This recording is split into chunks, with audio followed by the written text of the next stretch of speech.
मोठी बातमी समोर येते। आदिवासी आमदारांची समजूत काढण्याचे प्रयत्न सध्या सुरू आहेत। मंत्री विजयकुमार गावित यांच्याकडून हा प्रयत्न सुरू आहे।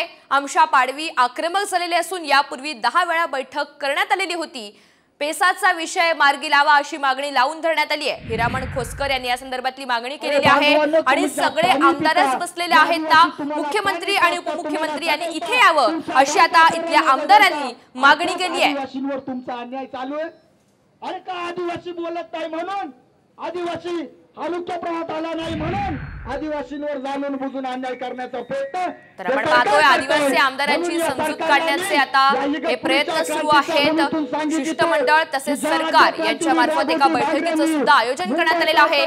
मंत्री विजयकुमार गावित यांच्याकडून समजूत काढण्याचे हे प्रयत्न सुरू आहेत। मात्र आंदोलक हे आपल्या मागण्यांवर ठाम आहेत। आमदार हे प्रचंड आक्रमक झालेले आहेत। आमशा पाडवी हे आक्रमक झालेले असून यापूर्वी 10 वेळा बैठक केली अशी भावना त्यांनी व्यक्त केली आहे। दरम्यान पेसाचा विषय मार्गी लावा अशी थेट मागणीच आता हिरामण खोसकर यांनी केली आहे। त्यामुळे या संपूर्ण मागण्यांचा विचार होणार का हे पाहणं आता महत्त्वाचं असेल।